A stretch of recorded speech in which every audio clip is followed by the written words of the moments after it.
हम लोग श्रीमद् भागवतम की तीसरे स्कंद के 27वें अध्याय के, फिर देखिए 26 लिखा है, वो गलती है हमारी। क्या हो गया बुद्धि को मेरे, 26 नहीं है वो 27 है।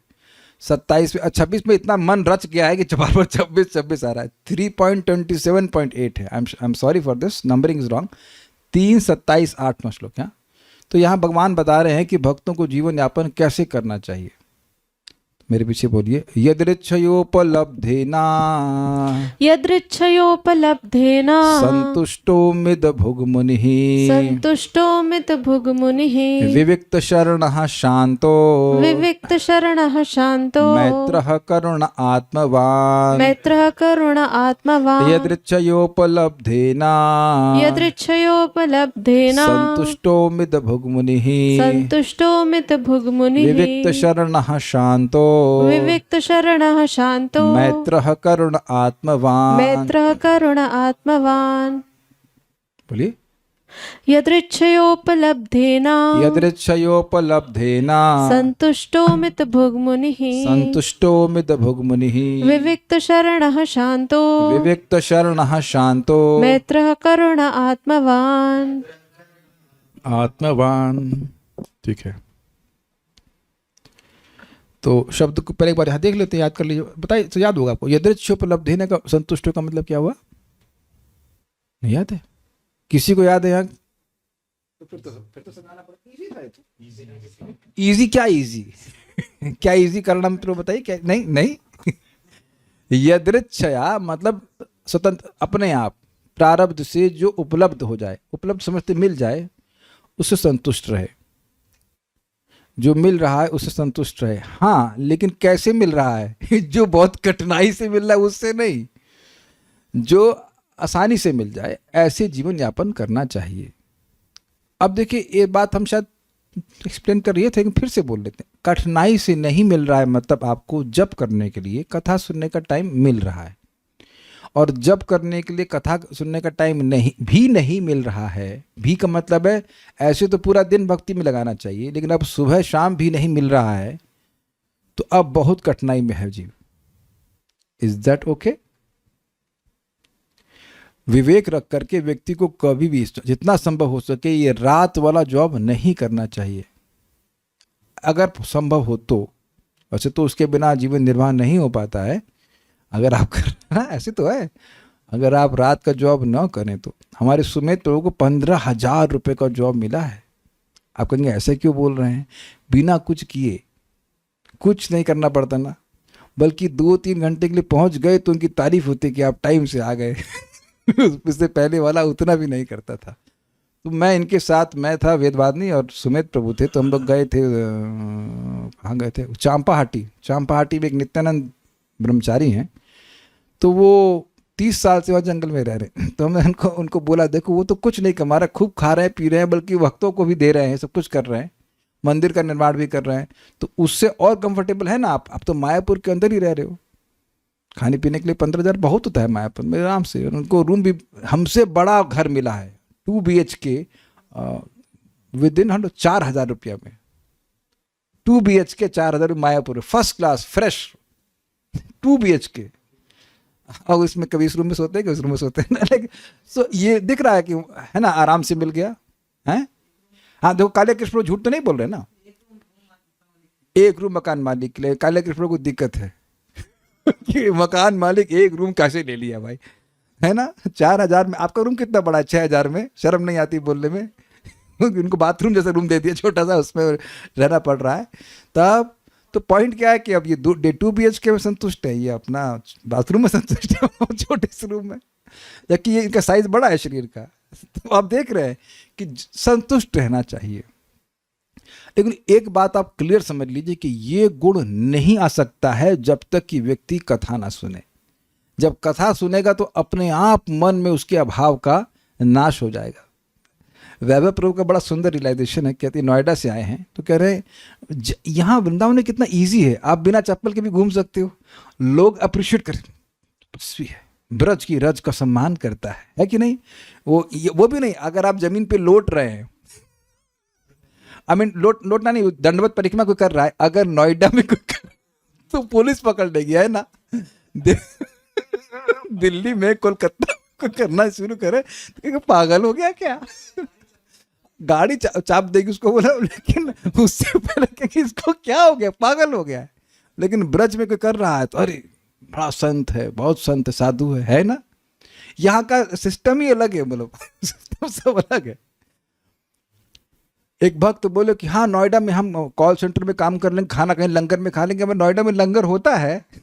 होता है क्या? गुरुद्वारे में होता हो कभी, लेकिन रोज तो ऐसे 2 टाइम खाने के लिए नहीं मिलता। यहाँ तो जगह जगह खाने के लिए मिल रहा है। नहीं, हम बात ही कर रहे थे, खैर बात चले गई दूसरी। हम खाली ये बोल रहे हैं, मैं इसलिए बोल रहा था कि आप यहाँ भक्ति के वातावरण में हो तो आप देख रहे हो कि लोग सिंपल जीवन में भी संतुष्ट हैं। एक दो नहीं, ऑलमोस्ट सारे लोग, ऑलमोस्ट 1-2 लोग होंगे जो बहुत पैसा कमाने के चक्कर में हैं, नहीं तो प्राय लोग बड़े सिंपल जी रहे हैं। आप एक्चुअली उसी बहुत सिंपलता में सरल जीवन जी रहे हैं, तो यू फील सेटिस्फाइड। एक तो ये बात है। दूसरा, लेकिन जो मूल बात है वो ये है कि जब व्यक्ति भगवान की कथा को सुनता है नियमित रूप से, तब वह अपने हृदय से अभाव का अभाव अनुभव करता है। मेरी लैंग्वेज समझ में आई? अभाव महसूस नहीं करता, उसको मैंने कहा कि अभाव का अभाव महसूस करता है। देयर इज, हमारे हृदय में कोई अभाव नहीं, हम हैप्पी हैं। प्रभुपाद बहुत स्पष्ट कहते हैं, 2 टाइम प्रसाद मिल जाए, भगवान का नाम जप करने को मिले, भगवान की कथा सुने, डिवोटी इज हैप्पी। ये बात है। अन्यथा कितना भी आप को ये सुनाया जाए, हम कभी संतुष्ट नहीं हो सकते जो अपने आप मिल रहा है। ओके, मिद बुक स्पष्ट है। मिद बुक मतलब कम खाना, और मुनि का मतलब विचारशील। मैं इस पे एक बात बिल्कुल छोड़ दिया था। मैंने आपको कई बार बोला कि वाई मत पूछना, लेकिन वाई कहाँ नहीं पूछना ये मैं क्लियर आज तक नहीं किया। क्योंकि मैं आपको बोला कि मैं वाई नहीं पूछता हूं, लेकिन मैं वाई पूछता हूं। वाई द वर्ड मुनि इज हियर, इसका क्या मतलब है? क्यों यहां मुनि कह रहे हैं? ये आप आचार्यों की टीका में कई बार देख रहे हैं ना कि ऐसा है तो ऐसा है, तो क्यों ऐसा, क्यों ऐसा, और फिर उसका उत्तर भी देते हैं बड़ा संतोषजनक। तो क्यों का उपयोग ऐसा नहीं कि क्यों को आप जीवन से डिलीट ही कर देंगे, लेकिन वह क्यों जो क्वेश्चन है वो शास्त्र में होना चाहिए। भगवान फॉर एग्जाम्पल 9.30 भगवद गीता की कोई बहुत बड़ा दुराचार भी कर रहा है, लेकिन मेरा अनन्य भाव से भजन कर रहा है, तो उसे साधु मानो। तो एक प्रश्न आएगा ना आपके मन में, क्या प्रश्न आएगा? व्हाट? नहीं, प्रश्न आएगा व्हाई। ऐसा कैसे कह रहे हैं, क्यों उसको साधु माने? तो सम्यक व्यवस्थित तो हिस्सा आप देख रहे हैं, उसके बीच में क्यों आ गया ना, क्योंकि उसका व्यवसाय, उसका निश्चय कि मैं भक्ति करके भक्ति प्राप्त करना चाहता हूं, ये बहुत अच्छा है। ये इतना अच्छा है कि बाकी दुराचार अपने आप नष्ट हो जाएगा। तो आप समझ रहे हैं ना कि क्यों कब पूछना है, शास्त्र के संबंध पूछना है। लेकिन जब ऐसा है कि आज अरहर की दाल क्यों बनी, क्योंकि ये प्रश्न नहीं करना, इसका उत्तर नहीं मिलेगा ना। क्यों नहीं मिली? क्योंकि आपके भाग्य में अरहर के दाने ही रखे, उसे चुगिए आप इसी को चुगिए, और कुछ नहीं मिलेगा। Is it all okay? Is it okay? Will you promise to practise this? अरहर दाल मिले या जो कुछ मिले, कल हम करना मित्र प्रभु को बोले कि प्रभु जी आज स्वास्थ्य ठीक नहीं, बना दीजिए। तो बड़ा बढ़िया वो चीला बनाए और चटनी इतना जबरदस्त बनाए कि हम चिल्लाने लगे क्या। और हम उनको आज पूछे प्रभु जी मिर्ची बहुत तेज डालते। मिर्ची मैं तो डाला ही नहीं। अब बताइए, जब ये ऐसा सोच रहे, फर्स्ट रिएक्शन था कि डाले ही नहीं, तो कौन जिम्मेदार है? ये कि भगवान या मेरा प्रारब्ध? हमारे प्रारब्ध में था कि खाना, बाद में था ना 2-3 डाले थे, हमने कहा वो तो उसी से तो हम चिल्ला रहे थे ना। I was not angry, I was suppose to have it. मैंने कहा आज हम अपने प्रारब्ध को लड़ने नहीं देंगे हम डेलीगेट नहीं करेंगे। I make my self, not that is a bad cook, but just आप सोचो अब क्यों डाले, कोई जरूरत नहीं थी। अंदाज नहीं, हमने तो नहीं, क्यों जरूरत है इस जस्ट। बट मैं पॉइंट क्या था, मैं खुश इस बात से हुआ कि आज मेरा स्वास्थ्य ठीक नहीं, तो कम से कम पेट भर गया मेरा, इट्स ओके। एसिडिटी की दवा खा लेंगे, लेकिन जस्ट संतुष्ट रहिए। There is no control. आप लोगों की बात हल्की लग रही होगी, लेकिन धीरे धीरे करके बात समझ में आने लग जाती है कि सब जीव अपने कर्म के अधीन है और भगवान नियामक है। Everyone everyone everyone. यही बात आज महाराज समझा रहे थे कि तिनके पानी में कभी कभी साथ आ जाते हैं, लेकिन इंडिपेंडेंट नहीं, वो पूरी तरह पानी के वेग से पे निर्भर करते हैं। तो संतुष्ट रहना चाहिए। जो भक्ति, जो सुविधा प्राप्ति है, उसका एक ही तरीका है, भगवान की भक्ति करना चाहिए। वो वापस मुनि पे आ जाते हैं। मुनि मतलब विचारवान, और विचारवान कैसे होता है, क्यों क्या करना, लेकिन शास्त्र के संबंध में जितना करेंगे उतना अच्छा रहेगा। विविक्त शरणा समझ गए थे, और मतलब व्यर्थ लोगों के साथ में नहीं रहना। शांत समझ में था, राग आदि से शून्य होना। और मैत्र मतलब सभी के प्रति शुभचिंतक होना। करुण का मतलब दूसरों की कल्याण करना, लेकिन खुद कुछ अपेक्षा नहीं करना, है ना। और आत्मवान मतलब इंद्रियों और मन पर संयमित रहते हुए व्यक्ति धैर्य से युक्त रहे। ठीक है, ये सब बात है। दुख आने पे भी धैर्य से युक्त रहे। एक बात इसमें छूट गई थी, देखिए, दुख आया था सुख के बाद, और दुख का भी वैसे ही अस्थायित्व है जैसे सुख का था। इस साइकिल को देखने का सामर्थ्य हम में होना चाहिए। डाइजेस्टेड। आप अपने जीवन में कभी देखें कि कुछ फेज आए जब आप बड़े दुखी थे, बड़े परेशान थे, और लग रहा था कि ऐसा ही चलेगा क्या पूरा जिंदगी, लेकिन जब वो हट गया तो वो दुख आपको याद भी नहीं रहा। This is very very important, very very important. इतना इंपॉर्टेंट है कि मैं क्या कहूं, बहुत इंपॉर्टेंट। क्योंकि अगर हम दुख में शोक से अभिभूत हो गए, और सुख में किससे अभिभूत होते हैं, ना ना ना, शोक का दूसरा शोक कौन बोला, कौन, राजेश प्रभु, हाँ हमने कहा अनंत बोला ठीक है। हर्ष से, अरे खूब मजा, खूब बढ़िया नौकरी है, ये है वो है, सब कुछ है, तो पार्टी हो रही है रात दिन, तो भजन गायब। तो दोनों से व्यक्ति अभिभूत हो जाता है, तो ऐसे में भजन नहीं कर पाता।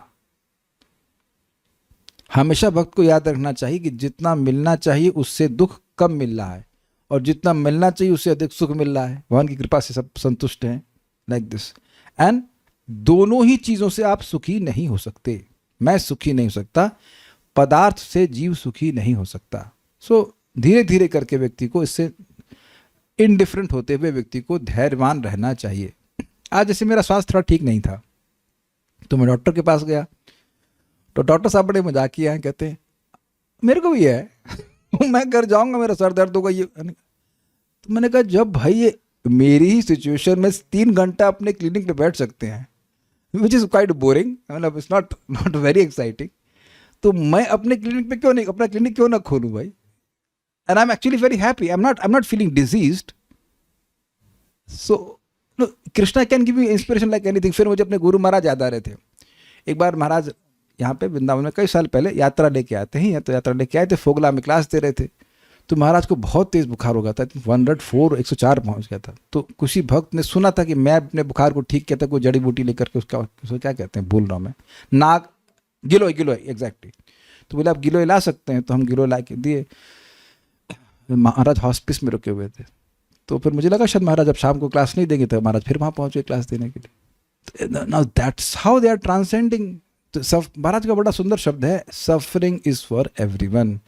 चाहे यहाँ पर पुण्यात्मक हो चाहे पाप हो, सबको गर्मी बराबर लगेगी, सर्दी बराबर लगेगी, ये इस जगत का नियम ही है। Is it okay?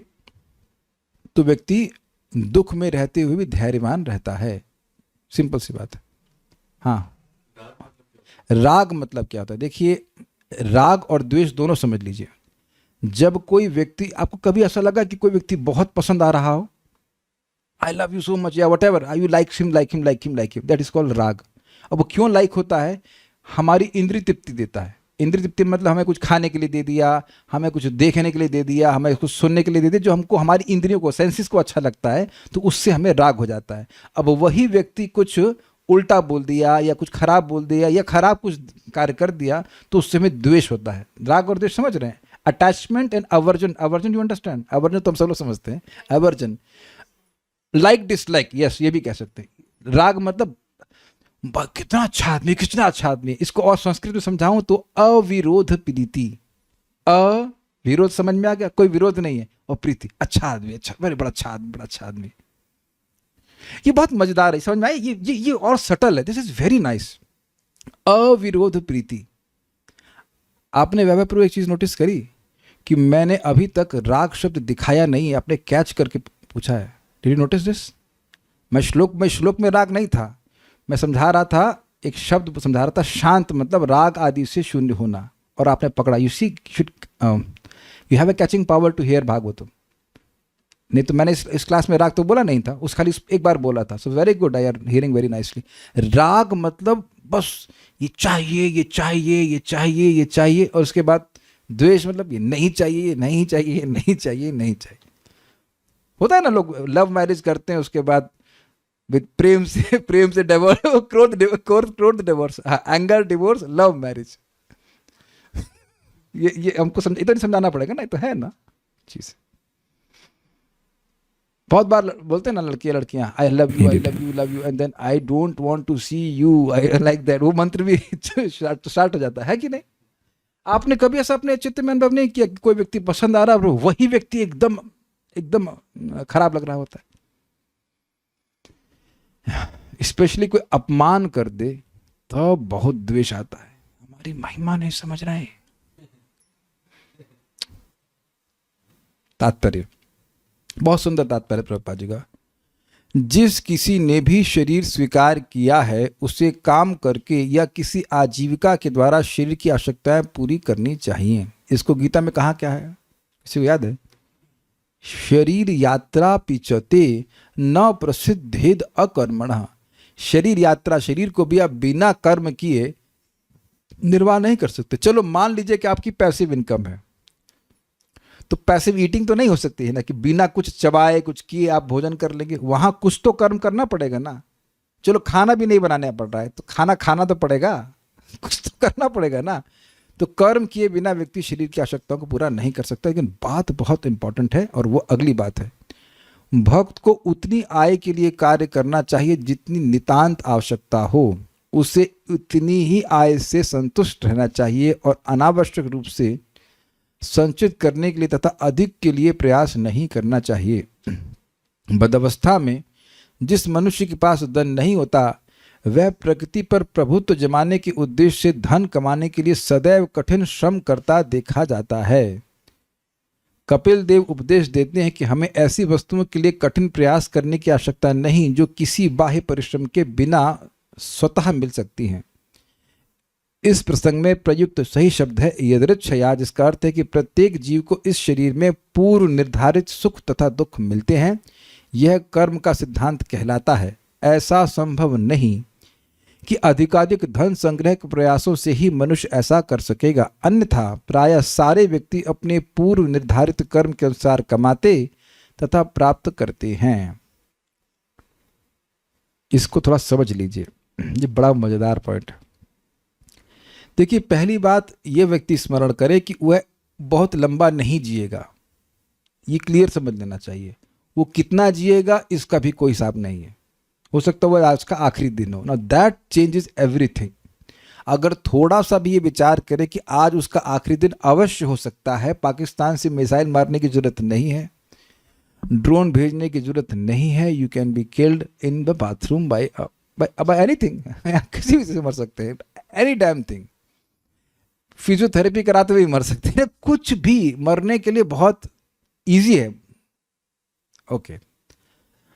और दूसरा पॉइंट क्या बताया गया था, भाई आप जो इंद्रिय तृप्ति करते हैं, जो भी किस प्रकार करते हैं, वो बहुत महंगी नहीं होती है। सोने के लिए बहुत महंगे की जरूरत नहीं होती। वो हमारा तो 700-800 रुपए का फोल्डिंग गद्दा है, वेदवादिनी का 800 रुपए का था। तो आज ही हमको उठाए, हमारा उठने का मन नहीं कर रहा था। अभी हम तो गा रहे थे मन में कि अभी उठने की जिद ना करो, या मेरा बेड गा रहा था अभी जाने की जिद ना करो। तो वैसी ही नींद आती। और अगर ना किसी को विश्वास हो रहा अभी भी, तो आप जमीन पे सो लीजिएगा और बेड पे सो लीजिएगा। हमने दोनों जगह ट्राई कर लिया, बराबर नींद आती है। Then why should I waste my time, why should I waste my money basically. तो जो भी धन कमा रहे हैं, चाहे आप कह दीजिए नहीं मैं मेहनत नहीं करनी पड़ती, बिना मेहनत के पैसा नहीं आता है। और एक बड़ी गंभीर बात भीष्मदेव कहते हैं, पैसा किसी का दास नहीं है, सब पैसे के दास हैं। अब इसको प्रमाण देख लीजिए, जो धन हमने बैंक में रखा है वो हमारे बारे में नहीं सोच रहा है, लेकिन हम जरूर सोचते ठीक से तो है ना, अकाउंट में कितना पैसा आया, कुछ है स्वीकार्य, कोई विरोध तो नहीं है ना इसमें।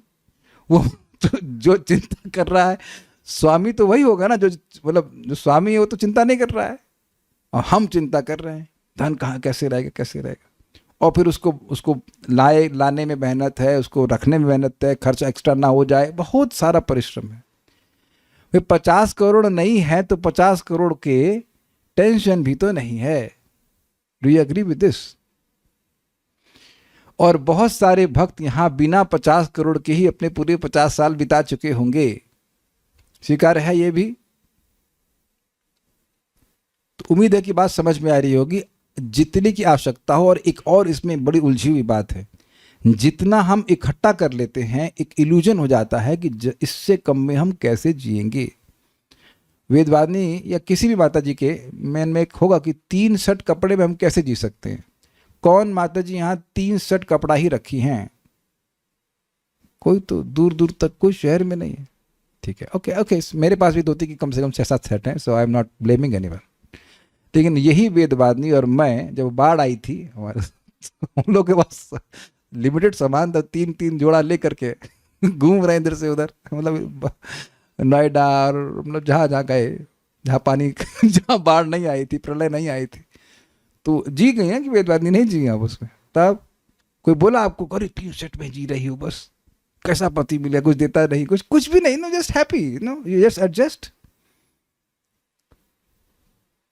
आज भी कोई कल इनको कोई साड़ी दी था, हमने कहा ये आप पहनोगी नहीं, तुरंत सोचो कोई देने वाला तो दे दो उसको।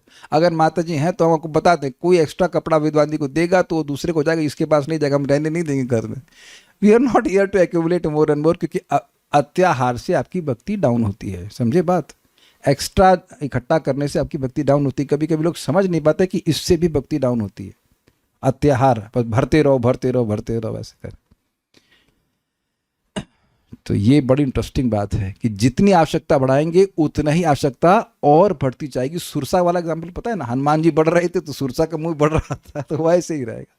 और आप इसको हल्के में बिल्कुल मत लीजिए। संसार में जितने झगड़े हो रहे हैं वो इसी वजह से हो रहा है, लोग अपनी आवश्यकता से अधिक फैलाए जा रहे हैं। हमको ग्रीनलैंड भी चाहिए, हमको येलो भी चाहिए, ब्लैक भी चाहिए, because the heart is black है ना। क्या करोगे बताओ? हमको एकदम हंसी आती, क्या करोगे तुम उसका? आप लोग जो लोग थोड़ा सा कंटेम्प्रेरी अफेयर जानते हैं तो समझ रहे मैं क्या कह रहा हूँ। जैसे एब्सोल्यूट उससे कुछ बात करो यार, वैकुंठ की बात क्यों नहीं करते? वहां कोई बात नहीं होगी, ये चाहिए वो चाहिए। तो जितनी आवश्यकता हो। अच्छा, भक्त लोग मानेंगे या भक्तों की बात नहीं हो, तो इतना क्लियर हो रहा है। एक बात स्पष्ट प्रपात कह रहे हैं कि ऐसा नहीं है कि पैसे की जरूरत ही नहीं है। व्यवहारिक तरफ से बात की जाए तो पैसे की जरूरत पड़ती है, सभी को जरूरत पड़ती है। गैस सिलेंडर भी आजकल पैसे से ही आता है इंडक्शन भी पैसे से आता है, बिजली पैसे से आती है, तो ठीक है। लेकिन इतना नहीं कि आपको भक्ति करने का मौका ना मिले। अब दूसरा पॉइंट जो बहुत इंपॉर्टेंट था, बद्धावस्था में जिस मनुष्य के पास धन नहीं होता वह प्रकृति पर प्रभुत्व जमाने के उद्देश्य से धन कमाने के लिए सदैव कठिन श्रम करता देखा जाता है। इसका मतलब समझे, देखिए जिसके पास धन नहीं होता है वो सोचता है कि जिनके पास धन है बड़े पैसे वाले, वह बहुत सुखी हैं। तो अब सुखी है मतलब उनके पास इंद्रिय तृप्ति के बहुत सारे साधन। इतनी लैंग्वेज नहीं आती लोगों को, इतनी लैंग्वेज नहीं आती है कि वो इंद्रिय तृप्ति के साधन बहुत हैं। यद्यपि वो देख ही रहा है, इसके पास बहुत सुंदर फोन है, इसके बाद ये है, गाड़ी है, इत्यादि इत्यादि, बहुत अच्छे अच्छे कपड़े हैं, गाड़ी में घूम रहा है, ऐसा। और ये है तो ये दिख रहा है, लेकिन इसको फिर वो उससे वो डराइव कर लेता है कि ये सुखी है है कि नहीं? कार है, बंगला है, सुंदर पत्नी है, वो बोलती कैसे वो नहीं पता। जब हम बाहर जाते हैं कोई सुंदर लड़की दिखती है, तुमने कहा सुंदर तो लग रही है, वाणी क्या मन उसका भागवत में लगेगा? बहुत डेंजरस है। एनीवेज, तो वो तो कोई देखा नहीं, वो खाना बनाती है कि आया से बनवा देती, वो सब कुछ चेक करेगा। लेकिन अब जो है वो ये सब चीज़ें हैं तो सारे पैरामीटर चेक हो गए, इसका मतलब सुखी है। तो मैं भी अगर पैसा कमाऊंगा तो मेरी भी सुंदर पत्नी होगी, मेरा भी बलंग, ऐसे करके। आप नोएडा में देख रहे हैं कि जिस एरिया में आप रहते हो सब लोग बढ़िया बढ़िया मकान चमका चमका काहे क्यों रख रहे हैं? क्योंकि अरे सामने वाला सुखी है, सामने वाला सुखी हो गया होगा तो हम भी शायद ऐसे कर लें। That's a whole point. इसे कहते हैं प्रकृति पर प्रभुत्व, जो lording over material nature. Lording मतलब कंट्रोल करना। तो पैसे से आप देख रहे हैं कि जनरली हम देखते हैं कि पैसा होगा तो मेरे पास बहुत कंट्रोल होगा, ऐसा करके लोग सोचते हैं, एक्सेप्ट योर सेंसेस, बट बाकी सब चीज़ों पे कंट्रोल होगा। तो इस कारण से वो पैसा कमाते हैं, ये बात है, और इस प्रकार से कठिन श्रम करते हैं। अब कपिल देव बड़ी मजेदार बात कह रहे हैं, प्रपात कह रहे हैं कि देखिए उन चीज़ों के लिए प्रयास नहीं करना चाहिए जो अपने आप मिल जाती हैं। जैसे हम लोग इसको मंदिर में थे तो प्रसाद हम अपने आप मिल जाता था, तो कुछ चिंता नहीं करते थे उसकी, क्या जरूरत है उसकी, है ना। जैसे अब गुड़गांव जाते तो खाना अपने आप मिल जाता है कि वहाँ भी जाके बनाना पड़ता है मिल जाता है तो वहाँ चिंता नहीं करते, यहाँ भी पता नहीं मिलता है, यहाँ बनाना पड़ता है। तो जो चीज़ जो अपने आप मिल जा रहा है उसके लिए क्यों प्रयास करना है। अगर कोई चीज़ अपने आप मिल जाए उसके लिए भी प्रयास करना बेवकूफ़ी है कि नहीं। वैभव प्रभु आप आए प्रसाद पाने के लिए, सब रेडी था, अब आप कहें नहीं दाल लाइए, हम दाल उबालेंगे, क्या ये विचार मन में आया आपके? कोई किसी के मन में नहीं आया, रेडीमेड है, बस इतना प्रयास करना है कि अब थाली ले आइए चम्मच ले आइए, पलटी और खाइए। Is that okay? Please, it has to be okay. भगवान ने सबको बहुत इस विज्ञान को समझिए, यहां उपस्थित हर व्यक्ति का कुछ मेंटेनेंस का सोर्स है, तो उसके पिछले जन्म के कर्म के अनुसार एक विशेष टाइम पर भगवान उसको एक विशेष बुद्धि देते हैं कि तुम ये कर्म करो और इससे तुम्हारा मेंटेनेंस हो जाएगा। सबको दिख रहा है ये बात, कैसे भगवान मेंटेन कर रहे हैं सभी जीवों को। Is that sinking?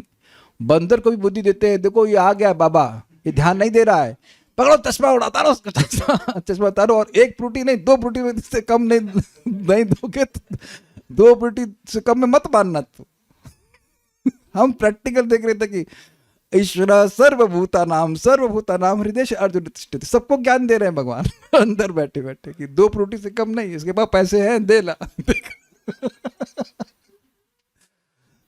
अग्रीड, ये चीज है। तो जो बिना परिश्रम के मिल जाए, मतलब बिना बहुत बाह्य परिश्रम से लगा पड़ा, चाहे क्या कहते हैं उसको, प्रमाण क्या है। अजमेरी गेट पे हम देखे कि भाई, आप लोग पता नहीं देखे कि नहीं देखे, आप लोग दिल्ली से रहे, आप लोग देखे होंगे कि भाई वहाँ गधा, घोड़ा या बैल नहीं, इंसान खींच रहा होता है। वो फल की ठेला नहीं बोल रहा हूँ, बिल्कुल लोड रहता है, आगे भी एक इंसान रहेगा, पीछे भी रहेगा, और धूप में परिश्रम कर रहा है, and still they are happy. Happy means happiness of foolishness. तो अगर परिश्रम करने से ही धन प्राप्त हो जाता तो फिर रिक्शा वाला तो बहुत परिश्रम कर रहा है, तो उसे क्यों नहीं प्राप्त हो रहा। बहुत सारे लाला जी होते हैं, उनके अंडर इंजीनियर काम कर रहे होते हैं, लाला जी आराम से बैठे हुए प्राप्ति सिद्धि के साथ it doesn't work like that.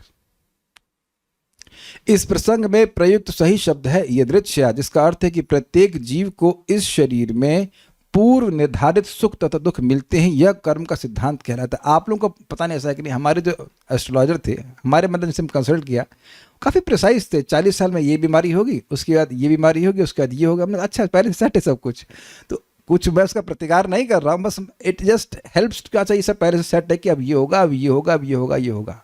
इतना बताए थे कि 40 के बाद आपका सांस ठीक नहीं रहेगा। ये हम देख रहे हैं कि जितनी दवा आप खा रहे हैं, जितने डॉक्टर के चक्कर अब लगा रहे हैं, उतना पहले कभी नहीं सोचते थे। गॉल ब्लैडर के बारे में कभी सोचे ही नहीं कि होता कहाँ है, ये लीवर और ये क्या, पता नहीं। जो लोग 40 के हो गए वो लोग अनुभव कर रहे होंगे कि दिस हाउ इट कम्स। और कुछ लोग 40 के बाद भी स्वस्थ रहते, सबका अपना हिसाब किताब है। एक भक्त हैं, हमको बोल रहे थे कि पैसा नहीं मिल रहा है प्रभु जी, पैसा मिल, अब पैसा मिल गया तो पैसा तो मिल रहा है, लेकिन सारा पैसा प्रभु जी बीमारी में जा रहा है। तो अब आप देख लीजिए हाउ इट इज देयर। एक व्यक्ति को हम एक भक्त को जानते हैं, पता नहीं भक्ति कर रहे हैं कि नहीं, वो उनके जीजा जी एवरी डे 50,000 रुपए की दवा लगती है उनको, 50,000 रुपीज। तो कमाते तो बहुत है, लेकिन इधर ड्रेन भी बहुत हो रहा है कि नहीं, ये सब सेट है कि नहीं, ये बात है। ऐसा संभव नहीं, मैं खाली सब बोल रहा हूं कि पहले से सेट है कि दुख क्या है, सुख क्या है, सब बराबर सेट। ऐसा संभव नहीं कि अधिकाधिक धन संग्रह के प्रयासों से ही मनुष्य ऐसा कर सकेगा, इसकी व्याख्या हो गई। अन्यथा प्राय सारे व्यक्ति अपने पूर्व निर्धारित कर्म के अनुसार कमाते तथा प्राप्त करते हैं, माने कि जो पहले कर्म किया उसको हम भोग रहे हैं। भागवत के इस निष्कर्ष के अनुसार कभी कभी हमें बिना चाहे अत्यंत घातक तथा कष्टमय परिस्थितियों का सामना करना पड़ सकता है, तो कभी बिना प्रयास के वैभवपूर्ण परिस्थितियां प्राप्त हो सकती हैं। ये समझ में आ गया? इसको थोड़ा समझ ले, बहुत इजी है। क्यों कहेगा अरे बिना प्रयास के मुझे सुख कैसे मिलेगा, तो क्या उत्तर है? अरे भाई बिना प्रयास के दुख मिल रहा है कि नहीं? तो कभी कभी लोग कहते हैं हम शास्त्र में श्रद्धा क्यों रखें? जो तुमको दिख रहा है उस पर तो श्रद्धा रखो। बिना प्रयास के आपको रोग मिल रहा है कि नहीं? तो बिना प्रयास के सुख भी मिलेगा। आप देखिए, रोग वाली बात हम स्वीकार कर लेते हैं लेकिन सुख वाली नहीं, क्योंकि लगता है कि जगत बुरा है तो बुरी चीजें तो अपने आप आ जाती है, सुखपूर्वक चीजें नहीं आती अपने आप। मैं आपको एग्जाम्पल और देता हूं। काले कृष्ण प्रभु को कोई व्यक्ति कलकत्ता से 1000 रुपये ट्रांसफर किया, ऐसे ही है ना, गलत हो जाए तो बताना आप। फिर ये ले आए रसगुल्ला, और हमसे प्रेम करते हैं, रसमलाई लेके आए, ये प्रभु जी को अच्छी लगती है, दे दिए, और हम सारी खा के इनको दिए ही नहीं सिट नॉट। तो इनके भाग्य में थी ही नहीं वो 1000 रुपये की एक भी रसमलाई। बाद में हम अलग से दिलवा देते ना आप, हाँ तो बुरा नहीं मान रहे ना, ठीक है। लेकिन उस दिन हम ऐसे नहीं करते कि पता नहीं, मुझे ऐसा लगा कि ये खा के आए होंगे, खा लिए होंगे, तो इनको क्या पूछना है जो सबको दे रहा है उसे क्या पूछना है? तो मैं और वेदवाद नहीं थे, नॉट, एक आध दो भक्त और भी आ गए तो सब खा गए उसको। नहीं, कुछ भक्त आए थे, हाँ कुछ बाहर से भक्त है, वो खा गए, उसका जो बचा तो फिर हम खा गए, इनको मिला ही नहीं। और ये सोच रहे होंगे अरे प्रभु जी वैष्णव है, भक्त हैं, देंगे तो उधर कुछ रिटर्न भी आएगा। सोचे थे इसके, नहीं सोचे थे, निस्वार्थ थे। तो खैर जो भी हो, नहीं आया इनके इसमें, ये रहता है, ये सब आपके भाग्य में है। एक घटना को बताऊं, बड़ी मजेदार, आप लोग से भी हुई होगी, मैंने पहले बताया था। आगरा रथ यात्रा में हम गए थे, बड़ा लेट हो रहा था और भूख तो नहीं लग रही थी, हम थक गए थे। चलो चलते हैं, तो हम लोग बस के आने के बजाय, जो बस से गए तो उसके बजाय हम लोग अपनी ऑटो बुक करके वापस आ गए। तो बज गया था रात के 10, अब लगी भूख कस के, तो अब सोच रहे थे क्या करेंगे। जैसे ही वाणी आश्रम में यहाँ रहते थे वहाँ घुसे तो एक डब्बा महाप्रसाद का, पूरा महाप्रसाद बॉक्स, ये लीजिए। इट इज़ क्वाइट रेयर ना, रात में 10 बजे कोई आपको बॉक्स दे दे ऐसे। ऑब्वियसली इट वॉज क्रिस्टर्स अरेंजमेंट, लेकिन इतना समझ लेना चाहिए कि भगवान के भक्त कभी भूखे नहीं रह सकते, कभी नहीं। जो व्यवस्था है वो भगवान देके चलेंगे, नहीं तो उन पे आ जाएगी प्रॉब्लम क्यों भाई? अगर आप भजन नहीं किए तो भगवान जी पे आ जाए कि भैया आप बोले अन्नाद भवंती भूतानि, अन्न से जीव जीता है, अन्न दिए नहीं, फल पकड़ा दिए, पानी दे दिए, पानी पी के भजन होता है क्या? तो वो अब भगवान ऐसा मौका ही नहीं देंगे। एक कहानी आपको बताऊं मजेदार, अब कहाँ से हमको नहीं पता, लेकिन भक्तों के मुख से सुनिए, बड़ी सुंदर है। तो लक्ष्मी जी को एक बार भगवान विष्णु से पूछे कि आप सबका पालन कैसे करते हैं, कोई कुछ करना पड़ेगा ना। तो भगवान कहे ठीक है बताता हूँ। तो एक लक्ष्मी जी ने एक डिब्बी होती, छोटी सी जो कुमकुम की डिब्बी होती है ना, क्या होती, उसमें एक कीड़े को बंद कर दिया। अब कुछ दिन बाद देखी कि अब इसको कहाँ से खाना मिलेगा। तो अब कुछ दिन बाद वो खोली तो देखी कि जब वो कीड़े को उस डिब्बे में डाल रही थी, छोटा डिब्बा समझते हैं ना, काजल जैसे डिब्बे होते, छोटे छोटे डिब्बे, तो उनके यहाँ माथे पर एक चावल का टुकड़ा, देखे होंगे तिलक लगाते समय स्त्रियां भी लाल कुमकुम लगाती, चावल लगाती, वो एक दाना भगवान उस पर गिरवा दिए। उसके लिए पर्याप्त आराम से फीस्ट महाप्रसाद गोविंद, लक्ष्मी जी के माथे से मिलना। देखिए एक और है, मलुक दास जी की कहानी है, उनकी एक बड़ी सुंदर उक्ति है, अजगर करे न चाकरी और पंछी करे न काम, दास मुलूक कह गए सबके दाता राम। अजगर किसी की चाकरी नहीं करता है और पंछी किसी के लिए काम नहीं करता है, दास मुलूक कह गए कि सबके दाता राम है। ये बात है, एको बहुनाम यु विद्याति कामान, सभी के लिए पर्याप्त है। तो ये बात है, अपने सर्वाइवल के लिए व्यक्ति को आराम से मिल जाएगा, और उसके लिए वह मिल जाए उसके बाद व्यक्ति को भक्ति का प्रयास करना चाहिए। ये सबसे अच्छी जीवन है। भागवत के इस निष्कर्ष के अनुसार हम लोग पढ़ चुके हैं, तो घातक खतरनाक चीज़ें भी आ जाती हैं। बैठे बिठाए, पता नहीं कहाँ से बैठे बिठाए ये बला आ गई, ये लैंग्वेज किसी ने कभी नहीं उपयोग करी तो हाथ खड़ा कीजिएगा, समझा गया? तो जैसे बैठे बैठाए बला आ गई, तो बैठे बैठाए उसका निवारण भी कभी ना कभी जरूर आ जाएगा। बल्कि एक भक्त हमको कॉल भी किए थे, प्रभु जी क्या हम परेशान हो गए, इतना समस्या है, हम प्रतिकार करने का प्रयास कर रहे हैं, नहीं जा रही है। तब ठीक है, हमें उपदेश दिया जाता है कि ये वस्तुएं पूर्व निर्धारित रूप से आती हैं, हमें अपना अमूल्य समय कृष्ण भक्ति में लगाने का प्रयत्न करना चाहिए। हाँ, एक भक्त ने हमसे पूछा, प्रभु जी इंडक्शन कैसे काम करता है? हमने कहा क्या करेंगे जानकर, कंपनी खोलनी है, काम करता है, मेरे कुकर में खिचड़ी बन गई, बस that's it. Why will ask this question कि ये कैसे काम करता है? That question I will not ask. खाओ ना, प्रसाद पाओ, खत्म, खुश रहो, गॉट इट। कि सब मूल्य जो है, समय का मूल्य बहुत इंपॉर्टेंट है, तो उसको सही चीज़ों में लगाना, सही प्रश्न करने चाहिए। दूसरे शब्दों में मनुष्य को अपनी सहज अवस्था से संतुष्ट रहना चाहिए। जैसी नाक दी थी, कान दी थी, आंख दी थी, उसी में संतुष्ट रहना चाहिए। एक वक्त गए थे वो डॉक्टर साहब के पास, साहब वो हमारी 2 इंच हाइट बढ़ जाए। उन्होंने कहा कोई दवा ये भी खा लो कि 2 इंच बुद्धि बढ़ जाए और नाम जप करो। देखिए हम अब क्या है ना, बिना नाम लिए मजाक बनाएंगे। हमको इतनी हंसी आ रही थी, हमको हाँ बड़ा बड़ी इंपॉर्टेंट बीमारी है। और हंसी उन्हीं पे नहीं, अपने भी याद आ रहा था। 1200 रुपये की दवा खर्च कर चुके हैं, अच्छे से याद है। बहुत दूर गया था, हाइट बढ़ जाए, हाइट बढ़ जाए। तो हाइट बढ़ने से क्या होता है? अब भक्ति नहीं होती तो ऐसी बातें लोग करते हैं। हाइट बढ़ने से छोटा होने से कुछ फर्क पड़ता है? आपने भी ट्राई किया था? भगवान ने फिक्स कर दिया इतना ही है तो उतना ही रहेगा। ओके ठीक है। यदि प्रारब्धवश कोई ऐसी परिस्थिति में पड़ जाए जिसमें दूसरे की तुलना में वह अधिक वैभव संपन्न ना हो, तो उसे विचलित नहीं होना चाहिए। मतलब अधिक पैसा नहीं है आपके पास तो आपको परेशान नहीं होना चाहिए। इसका कारण क्या है कि अधिक पैसा होने से व्यक्ति अधिक सुखी नहीं हो गया। ये दिख जाना चाहिए कि रोटी जितनी आप खा सकते उतना ही खा सकते हैं। और बड़ी मजेदार बात है, भोजन सुख है, ऐसा कहा गया है। भौतिक चीज़ों की बात करें तो actual happiness in material language is भोजन। उससे संतुष्टि होती है कि नहीं? You feel satisfied. चाणक्य नीति में कहा गया, बड़ा हमको अच्छा लगा, भोजन सुख है। तो भोजन तो मिल ही रहा है। कोई नहीं भी मिल रहा हो जिसको, तो बताना आप। हमको ऑब्जेक्शन है रियली उन माताओं से जिनके पति ठीक कमाते हैं फिर भी नौकरी करती हैं। मतलब नॉट इंटेलिजेंस। बहुत समय आपका भक्ति करने के लिए मिल जाता है, बल्कि घर में आप जो भी काम करते हो भगवत संबंधी ही होता है अगर आप ध्यान से देखें तो। लेकिन नहीं, काम करना है,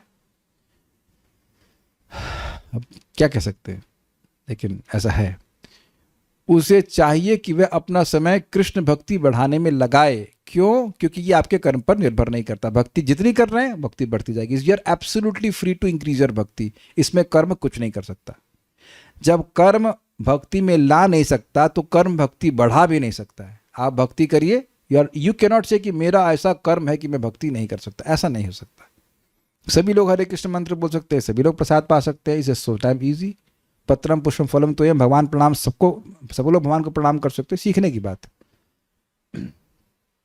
कृष्ण भक्ति में उन्नति किसी संपन्न या विपन्न अवस्था पर निर्भर नहीं करती। व्याख्या भी हमने कर दी। यह भौतिक जीवन द्वारा लगाए जाने वाले प्रतिबंधों से मुक्त है। ये समझ रहे हैं बात? आपने कहा कौन सी फील्ड में पढ़ाई करी है?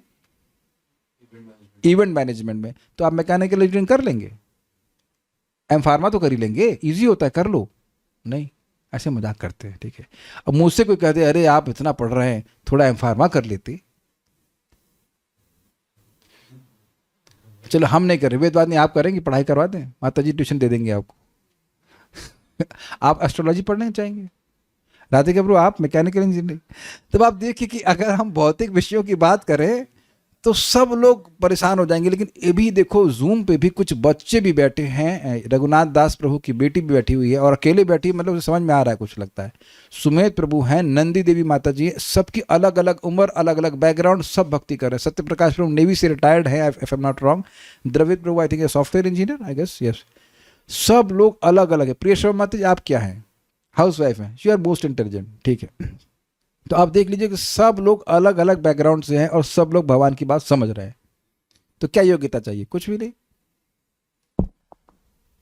भगवान के पास जाने के लिए कुछ भौतिक योग्यता की जरूरत नहीं, बल्कि कुछ एकाध दो भक्त हैं जो पढ़ना भी नहीं जानते हैं, वो भी जब करते हैं, भगवान की क्लास मतलब बात सुनते हैं। कितना ईजी है ना, ठीक है। अच्छा चलिए, कुछ नहीं, हम लोग मिलकर कल से रॉकेट डेवलपमेंट, रॉकेट प्रपोजन थ्योरी पे डिस्कशन करेंगे। सपना माता जी इंटरेस्टेड हैं आप रॉकेट प्रपोजन थ्योरी पे डिस्कशन?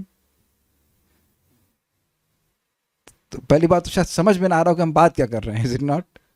तो नाउ यू अंडरस्टैंड कि ये सारे विषय हीन हैं। कितना अमेजिंग है, ये सारे विषय भक्ति से हीन हैं और उसमें 1000 प्रकार की योग्यता है।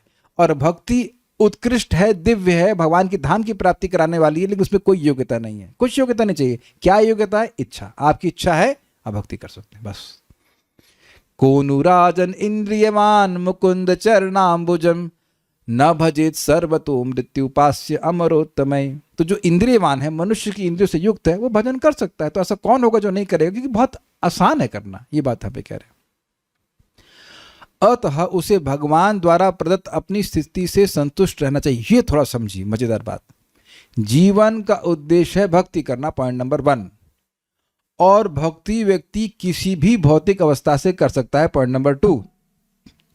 भगवान की भक्ति करके ही आप संतुष्ट और सुखी हो सकते हैं, पॉइंट नंबर 3। इसलिए जिस अवस्था में, उसी अवस्था से संतुष्ट होकर भक्ति करनी चाहिए, पॉइंट नंबर 4। सारे पॉइंट कनेक्ट कर लिया आपने। हम चाहे कुछ भी भौतिक कर ले, सुखी नहीं हो सकते, और उन सब चीज़ों के लिए बहुत योग्यता की जरूरत है। भक्ति कर सकते हैं किसी भी अवस्था में। आपकी दादी तो बिल्कुल मृत्यु के समय भी भगवान के, मृत्यु से कुछ समय पहले भी भगवान को दीप दान करती थी कि नहीं करती थी? आपने देखा कि नहीं देखा? अब उनको बोलो जाओ दादी पढ़ने के चलो, पढ़ सकती हैं इसमें, तो नहीं पढ़। आपने खुद देखा ना अपनी आंखों से कि दीप दान करना भगवान की भक्ति, तो पता ही है आपको। तो वो कीर्तन सुनती थी, सब कुछ, शी वॉज वेरी हैप्पी। हमने, मुझे वेद बात नहीं बता रही, तो मरते समय भी तो दीप दान कर रही थी, भगवान का नाम बोल रही थी। अग्रीड? तो यह तो कोई भी कर सकता है। इसलिए जिस अवस्था में, उस अवस्था में रहकर भक्ति कीजिए। हाँ, अगर कुछ अवरोध आ रहा है तो वो केवल होता है हेल्थ का। उतना ध्यान रखने के लिए आचार्यों ने बोला है कि अपने स्वास्थ्य का ध्यान रखिए सबसे पहले। स्वास्थ्य साधना सेवा संग, तो स्वास्थ्य का ध्यान रखिए, क्योंकि उससे तो भक्ति करने में अपने को कठिनाई आती है। लेकिन स्वास्थ्य और अस्वास्थ्य योग्यता नहीं है। I hope it is very clear. जैसे कोई व्यक्ति निम्न जाति में है और कोई व्यक्ति उच्च जाति में है, तो उस तरह से योग्यता और अयोग्यता होगी। लेकिन अब बीमार हैं तो शरीर से ही तो भक्ति करना है, तो शरीर में अगर रोग आएगा तो कठिनाई आएगी, वो भी भाव भक्ति के पहले तक। तो आपको ध्यान रखना होगा। भक्त ने एक प्रश्न किया कि आप कह रहे हो कि भक्ति में कोई योग्यता की जरूरत नहीं है, लेकिन हम देखते हैं कि जब बीमार हो जाते हैं तो भक्ति नहीं कर पाते हैं। तो भाई वो एक अलग पॉइंट है आपका। आप पढ़े लिखे हो, नहीं पढ़े लिखे हो, बीमार, काले हो, पीले हो, नीले हो, जो कुछ भी, वो उस बात की, उसकी बात हो रही है। लेकिन भक्ति तो आप शरीर से ही करते हो ना। Do you agree with this? मैं कहूं कि सब्जी काटनी है तो चक्कू तो चाहिए ना। अब आप गरीब हो चाहे अमीर हो, चक्कू काटने के लिए कोई, सॉरी, सब्जी काटने के लिए कोई अयोग्यता तो नहीं है, लेकिन चक्कू तो चाहिए ना। तो शरीर की आवश्यकता है भाई, उसके बिना भजन कैसे करेंगे? भजन होता ही शरीर से ही है। एटलीस्ट भाव भक्ति के पहले, कि भाव भक्ति के बाद तो फिर आपका मन चलता ही रहेगा। जैसे आप बीमार हो तब भी सांस तो चलती है, तब वो स्थिति प्राप्त होगी तब तो आपको शरीर नहीं कठिनाई देगा, कोई दिक्कत नहीं आएगी। उससे पहले शरीर का ध्यान रखना पड़ता है। और लेकिन अब अद्भुत बात है कि हम एक भक्त को नाम जानते हैं, Shubham Shukla. He is absolutely paralysed, absolutely, बल्कि बोल भी ठीक से नहीं पाते हैं, तब भी हरे कृष्ण मंत्र की 16 माला करते हैं। एब्सोल्युटली, लाइक जमीन पे, सॉरी, बेड रिडन कहना चाहिए, फॉर लाइफ। तो अब बताइए, यहाँ भी एक भक्त है जो समावदर भाई, जो भी भगवान की व्यवस्था है, वो उठ भी नहीं पाती, अकेले रहती हैं। उनकी माता जी की मृत्यु हो चुकी है, उनके पिताजी की मृत्यु हो चुकी है, still she chants 32 rounds every day. वो खुद उठ नहीं पाती, मतलब वो वट एवर डिजीज है, जो भी कुछ है। अब अद्भुत बात है कि कोई उनका सपोर्ट भी नहीं है इकोनॉमिकली, और फिर भी मुझको डोनेशन भेज रही है। मैं चकित हो जाता हूँ कि कैसे करते हैं। कुछ तो उनका कुछ विद्या जानती, कुछ करती हैं। कृष्णा मेंटेन्स। हमको बड़ी श्रद्धा भगवान पे हो जाती है। भाई ये क्या है, रूम के बाहर नहीं निकल सकती धूप लेने के लिए भी, लेकिन अब लक्ष्मी आ जाती है उनके पास और हमें भी कुछ देती है। हमको बड़ा संकोच भी होता है, but I appreciate her love but and determination as well. और भगवान ने कुछ व्यवस्था करी कि वो थोड़ा स्वस्थ हो रही धीरे धीरे करके। तो कठिनाई है, लेकिन कठिनाई बाहर भगवान के कंट्रोल के नहीं है। जिस व्यवस्था में रख रहे हैं वहां संतुष्ट रह के भक्ति करनी चाहिए। और इतना गरीब तो कोई भी नहीं है। ये एग्जाम्पल मैंने दे दिया, उससे अधिक कठिनाई में अब कौन हो सकता है बताइए।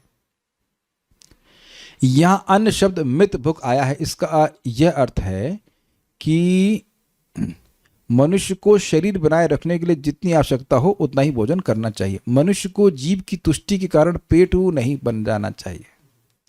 पेटू मतलब demands of the tongue, demand of the stomach, demand of the tongue actually. हाँ, पेट तो संतुष्ट, एक बड़ा अच्छी बात बता रहे हैं भक्त कि पेट तो ज़्यादा बड़ा सीधा साधा आदमी होता है। खीरा दे देंगे उसमें संतुष्ट हो जाएगा, केला दे देंगे उसमें संतुष्ट हो जाएगा, लेकिन जीव केला अरे केलम कैसे? थोड़ा सा राजमा होना चाहिए, थोड़ा कुलचे छोले होने चाहिए, ये होने चाहिए, तब संतुष्टि होगी। और अगर पूछ ले कि भाई छोले कुलचे के भाई गुण बताएं जरा, उस पर ऐसे दें, चैट जीपीटी से पूछना कि भाई छोले कुलचे के क्या फायदे होते हैं, जीव को अच्छा लगता है। ऐसा नहीं होना चाहिए। मैं भी सोच रहा था कि एक बार खिचड़ी कैसे होगा, तो एक बार नहीं, तो शाम को आप कुछ और बना लेना, सब्जी रोटी बना लेना। मनुष्य को खाने के लिए अन्न, फल, दूध तथा ऐसे ही आहार उपलब्ध हैं। मनुष्य को स्वाद के प्रति अत्यधिक लालायित नहीं रहना चाहिए और वह सब नहीं खाना चाहिए जो मनुष्यों के लिए नहीं है। ध्यान दीजिए, प्रभुपाद जी के शब्द बड़े मजेदार हैं। ये नहीं कह रहे कि लालायित नहीं होना चाहिए, कि आप ऐसा बोल देंगे तो आप मान जाएंगे। रघुनाथ दास गोस्वामी है, हम लोग को पहले अपनी शक्ल देखनी चाहिए। रघुनाथ दास गोस्वामी नहीं, नहीं ऐसा तो ना है। थोड़ा संतुष्टि चाहिए भोजन की। ये नहीं कि दाल जली और रोटी जला और आप भक्ति कर लोगे, मूड एकदम खराब हो जाएगा। आज हमने शिमला मिर्च सब्जी बनाई, सो टेस्टी। हमने कहा हवा अच्छा है कि मंदिर में नहीं हूँ। I can make my self simple, simple words, very simple but so tasty. Very अच्छी थी ना, हाँ वेरी टेस्टी। कुछ तो आपको लग रहा है, जाके ब्रह्मचारियों से पूछिए, कम से कम 45 मिनट्स की कथा जरूर होगी प्रसाद के बाद। क्या बना दिया राजमा, क्या बना दिया ये, क्या क्यों भाई, गलत तो नहीं बोल रहा है। वो सुबह के 45 मिनट, शाम के 90 मिनट की कथा इसमें जरूर चलेगी। ये क्या बना दिया, वो उसको आता नहीं है, कि सारा उतने देर में तो खाना बन जाएगा। लेकिन ये रहता है। तो आप में से लोग मतलब अत्यधिक लालायित का मतलब ऐसी चीज़ें नहीं खाते रहना चाहिए जो कि धर्म के विरुद्ध हों। एटलीस्ट यहाँ से शुरू कीजिए कि धर्म के विरुद्ध ना हो। मतलब मांस आदि नहीं खाना चाहिए और ना ही खिलाना चाहिए। और दूसरा है कि अब सेकंड पॉइंट इज कि स्वास्थ्यवर्धक होना चाहिए। कभी कभी चीट मील अलग बात है, हर दिन तो चीटिंग नहीं होनी चाहिए। हम लोग का ये एक ऑब्जर्वेशन है, हम लोग गए थे मायापुर में, तो भक्तों ने बड़ा अच्छा प्रसाद खिलाया, बट वॉज वेरी हैवी। इतना मीठा खाए कि बस लग रहा था अब कई दिन तक मीठा ना खाएं। तो जस्ट आप देखेंगे कि हमारा मन जो है ना, वो सेल्स ग्रेटिफिकेशन के प्रति एडजस्ट नहीं हो सकता है। तो सिंपल भोजन करेंगे तो मन शांत प्रसन्न रहेगा, ये चीज रहती है। ओके, तो इट शुड बी गुड। एक और बात है कि जब हम जब भोजन बना रहे तो भगवान के लिए बन रहा है, तो वो अच्छा होना चाहिए, बट नॉट दैट कि बहुत ज़्यादा उसमें प्रवृत्त हो जाए, पर सारा दिन ये डिस्कशन में हो कि क्या खाना है क्या खाना, ऐसा भी नहीं होना चाहिए। स्पष्ट रूप से भक्तों को प्रसाद खाना चाहिए जो भगवान को अर्पित भोजन होता है। वह ऐसे भोजन के उच्चिष्ट अंश को ही ग्रहण करे, बात स्पष्ट है। भगवान को अन्न, तरकारियां, फल फूल तथा दूध की बनी सात्विक वस्तुएं अर्पित की जाती हैं, अतः रजोगुणी तथा तमोगुणी भोजन अर्पित करने के लिए कोई स्थान नहीं रह जाता। तो समझ ही रहे इस बात, मांस आदि नहीं देना चाहिए, प्याज लहसुन भी नहीं देना चाहिए। भक्त को लालची नहीं होना चाहिए। यह भी संस्तुति की गई कि भक्त मुनि अर्थात विचारवान हो, उसे सदैव कृष्ण का चिंतन करना चाहिए और भगवान की अच्छी तरह से सेवा करने के बारे में सोचना चाहिए। उसकी एकमात्र यही चिंता होनी चाहिए। जिस प्रकार एक भौतिकतावादी अपनी भौतिक दशा सुधारने के लिए सदैव सचेष्ट रहता है, उसी तरह भक्त को चाहिए सदैव कृष्ण भावनामृत में अपनी सिद्धि में सुधार लाने के लिए विचारों में लगा रहे। इसलिए भक्त को मुनि होना चाहिए। बहुत सुंदर बात प्रपात कह रहे हैं, बहुत अच्छी बात है। आप देखिए, जो लोग अपने बिजनेस को स्टैब्लिश करना चाहते हैं, वो दिन रात सोचते रहते हैं कैसे मेरा बिजनेस वर्धित होगा। उसी से इंस्पिरेशन लेकर प्रभात बता रहे हैं बात को। भाई हम लोग अभी ऐसी अवस्था को प्राप्त नहीं कर गए कि सांस सांस में भगवान का नाम हो रहा है और क्या वो ममत्व आ गया है भगवान से और चित्त पिघल गया, ऐसा तो कुछ नहीं है। अभी तो आइसक्रीम आइसक्रीम ठंडा पड़ा हुआ है, तो अभी पिघलाने के लिए बहुत मेहनत करना है ना भाई। तो जो वहाँ नहीं पहुँचे हैं, तो स्वाभाविक सी बात है कि प्रयासरत होना चाहिए, बात बोल रहा है। एंड फॉर दैट अपने समय को सही तरह से लगाना चाहिए। ठीक है। अगली संस्तुति यह है कि भक्त को एकांत स्थान में रहना चाहिए। सामान्य रूप से मनुष्य पौंड, शिलिंग, पेंस, ये समझे, पौंड शिलिंग पेंस का मतलब होता है ये एक रुपया पैसे वाली की, ये इसकी शब्द है। इसका मतलब है कि जो व्यक्ति पैसे कमाने में ही लगा रहता है। अ मैन, मतलब पाउंड शिलिंग पेंस मैन, मतलब उसके दिमाग में आता है मैंने कितने पाउंड कमाए, कितने शिलिंग बचे। शिलिंग मतलब भाई रुपया, पैसा, चवन्नी टन्नी, मतलब उसी में इसका धन वाला जो धन में ही मति उसकी लगी रहती है। ऐसे व्यक्ति को कह रहे हैं कि वैसा व्यक्ति होते हैं, अर्थात भौतिक उन्नति में रुचि रखता है, जो भक्त के लिए अनावश्यक नहीं है। क्या लिखा है? अनावश्यक नहीं, आवश्यक नहीं होना चाहिए। मिस्टेक हो गया, कहा गया समान रूप से मनुष्य पौंड शिलिंग पेंस अर्थात भौतिक उन्नति में रुचि रखता है, जो भक्त के लिए आवश्यक नहीं है। ये होना चाहिए, हाँ? अनावश्यक नहीं, मिस्टेक है यहाँ पे, हटा दीजिएगा। मतलब पहले से जब निर्धारित है कि कितना मिलना है तो उसमें क्या करना, और जितना मिलना है उसमें से भोगना बहुत कम है, तो फिर क्या सोचना उतना, ये बात बोल रहे हैं। भक्त को ऐसा वासस्थान चुनना चाहिए जहाँ प्रत्येक व्यक्ति भक्ति में रुचि रखता हो। अतः समान रूप से भक्त किसी पवित्र तीर्थ स्थल में चला जाता है जहाँ भक्तगण रहते हैं। यह संस्तुति की गई कि भक्त ऐसे स्थान में रहे जहाँ बड़ी संख्या में समान व्यक्ति न रहते हों। अब ये बड़ा मजेदार है, किसी के घर में 100 लोग रहते हो तो हाथ खड़ा कीजिएगा। नहीं, फाइन। अभी आपके घर में 104 लोग हैं कि नहीं हैं? Got it? तो भगवान प्रभुपाद जो बोल रहे हैं कितनी सुंदर तरह से ये हो रहा है एप्लीकेबल। मैं आपको बताऊं, मैंने आज हम दोपहर भोजन बना रहे थे, मैंने कहा वेदवाद ने ऐसा करी, सुबह जो पढ़ाया था उसको खोलिए और डिस्कस कीजिए। But both of us could not focus the way we are focusing here. We were discussing somewhat, have you noticed? फिर कुछ और बात हो जाती थी, कुछ और बात हो जाती थी, लेकिन इस समय जो एकाग्र करके हम लोग बात कर रहे हैं ऐसा नहीं होता है। आश्रम में हो जाता था करना मित्रों, वहां 24 लोग होते थे, but still everyone is not on the same page. Now this is very literally true. इस समय सारे भक्त एक ही पेज पे है है ना? स्वीकार है ना आपको? I you hope you are getting this point, we are on the same page. तो घर में बैठे बैठे आप इतने सारे भक्तों की संगति कर रहे हैं। अरे आप सोचो कि घर में कोई शराबी भी होता था तो शराबी को मिलने कितने, एक आध दो लगाते थे, यहां कितने सारे शराबी इकट्ठा हुए। तो इसलिए जो प्रभुपाद बोल रहे हैं बिल्कुल एक झटके में आपको मिल जा रहा है। आपके घर में बड़ी संख्या में भक्त लोग हैं, है कि नहीं? और सब भागवत में रुचि रखते हैं, भाग्य है, शुरू कीजिए उसको। एकांत स्थान में वास करना अत्यावश्यक है विविक्त शरण। मतलब बात यह है कि अगर ऐसे लोगों से उलझेंगे जो कि व्यर्थ की बात करेंगे तो व्यर्थ में मन डिस्टर्ब होगा, ये बात बोली जा रही। उसके बाद आप कंप्लेन किससे करोगे? गलती हमारी खुद की है, सावधानी हटी दुर्घटना घटी, कुछ ना कुछ बोल देंगे हम, ये बात है। अगली बात है शांत। भक्त को उद्विग्न नहीं होना चाहिए, उसे अपनी सहज आय से संतुष्ट रहना चाहिए। स्वास्थ्य के लिए जितना आवश्यक उतना ही खाना चाहिए, एकांत स्थान में रहना चाहिए और सदैव शांत रहना चाहिए। शांत मतलब बिल्कुल नहीं बोलना। तो क्या बात कर रहे हैं हम, बिल्कुल नहीं बोल रहे, सब 6:30 से कुछ बोले हैं अब तक। तो आप समझ गए कितना आसान होता है। वैभव प्रभु से बात हो रही थी तो बोले कि स्वास्थ्य ठीक नहीं तो क्लास क्यों कर रहे, ये पूछा था ना आपने। तो हमने कहा देखिए मुझे अपने पे विश्वास नहीं है।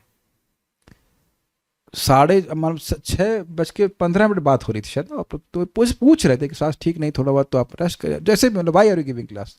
हमने कहा भाई जब तो मेरे सब होगा नहीं, और जो होगा वो शायद भक्ति के विरुद्ध ही होगा, तो उससे अच्छा है कि कुछ भगवान के बारे में बात कर रहे और फिर अन्य भक्तों का भी लाभ होगा। सबसे बात है हम अपने को तो बचा लेंगे, दिस इज वेरी गुड। भाई कुछ ऐसा समझिए आप, अपने को, हर किसी को कुछ टेस्ट होता है कुछ कार्य करने का, स्पेशली भक्ति का। तो उस कार्य को करेंगे तो अपने आप शांत हो जाएंगे। क्या समझे आप? किसी को कुकिंग करने में बहुत मजा आता है, किसी को पेंटिंग करने में अच्छा है, फॉरन किसी को पेंटिंग कर रहा है, वो पेंटिंग कर रहा है तो उसमें अब्जॉर्व हो जाएगा। उसे किसी को सेवा करने में है, किसी को, वैसे मुझको शास्त्र पढ़ाने में बड़ा मजा आता है, तो उस टाइम मैं अपने आप शांत हो जाता हूँ। इस समय मेरा 1% मन नहीं हो रहा है कि मैं कुछ भौतिक बोलूँ। लगातार मेरे सारे प्रोफेसर चलते रहते हैं कि इस पॉइंट को कैसे समझाना, इस पर क्या बोलना है। At least for 1 hour 1.5 hour I have a break. ये बहुत बढ़िया बात है। और धीरे धीरे आप इसका प्रभाव देखेंगे कि जैसे ही कुछ भौतिक वार्ता हो रही है, immediately reaction is different in your heart. Immediate, not even a second after, तुरंत रिएक्शन कुछ अलग होगा। तो धीरे धीरे करके व्यक्ति भगवान की बात को बोलने सुनने में ही लगाता है और उससे मन में शांति आती है। हर बार आप देख सकते हैं। इस समय देखिए मन में कुछ शांति है ना, हम किसी की निंदा कर रहे हैं, ना चुगली कर रहे हैं, ना गाली दे रहे हैं, कुछ राग द्वेष उदित ही नहीं हो रहा, ना 1 घंटे कम से कम। I feel very very peaceful with this.